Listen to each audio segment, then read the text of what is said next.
7वां अध्याय चंड और मुंड का वध। महर्षि मेधा ने कहा, देवराज की आज्ञा पाकर चंड और मुंड चतुरंगिणी सेना को साथ लेकर हथियार उठाए हुए देवी से लड़ने के लिए चल दिए। हिमालय पर्वत पर पहुंचकर उन्होंने मुस्कुराती हुई देवी को, जो सिंह पर बैठी हुई थी, देखा।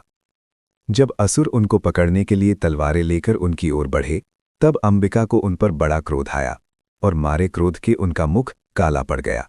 उनकी भ्रिकुटियां चढ़ गईं और उनके ललाट से अत्यंत भयंकर तथा अत्यंत विकराल मुख वाली, लाल आंखों वाली काली प्रकट हुईं। वो अपने हाथों में तलवार और पाश लिए हुई थी। वो विचित्र खड्ग धारण किए हुई थी तथा चीत की खाल की साड़ी एवं नरमुंडों की माला पहने हुई थी। उसका मांस सूखा हुआ था और शरीर केवल हड्डियों का ढांचा था। वो भयंकर शब्द से दिशाओं को पूर्ण कर रही थी। वो असुर सेना पर टूट पड़ी और दैत्यों का भक्षण करने लगी। वो पाश से रथों, अंकुशधारी महावतों, हाथियों पर सवार योद्धाओं और घंटा सहित हाथियों को एक हाथ से पकड़ पकड़कर अपने मुंह में डाल रही थी। इसी प्रकार वो घोड़ों, रथों, सारथियों तथा रथों में बैठे हुए सैनिकों को भी मुंह में डालकर भक्षण कर रही थी। किसी के केश पकड़कर, किसी को पैरों से दबाकर और किसी दैत्य को छाती से मसलकर मार रही थी।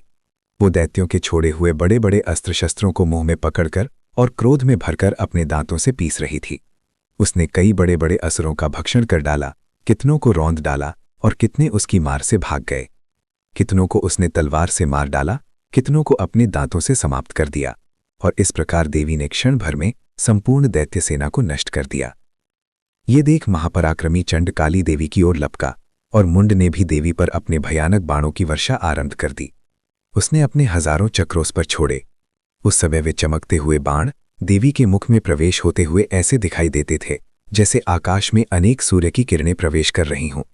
इसके पश्चात भयंकर शब्द के साथ काली देवी अत्यंत जोश में भरकर विकट अट्टहास करने लगी। उसका भयंकर मुख देखा नहीं जाता था। उसके मुख से श्वेत दांतों की पंक्ति चमक रही थी।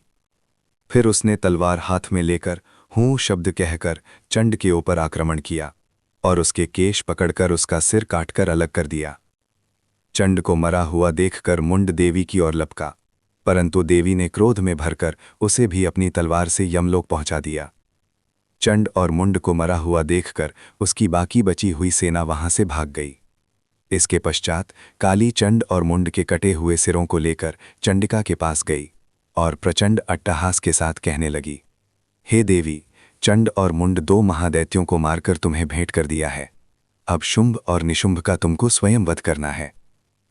महर्षि मेधा ने कहा, वहां लाए हुए चंड और मुंड के सिरों को देखकर कल्याणकारी चंडिका ने काली से मधुर वाणी में कहा, हे देवी, तुम चंड और मुंड को मेरे पास लेकर आई हो, अतः संसार में चामुंडा के नाम से तुम्हारी ख्याति होगी।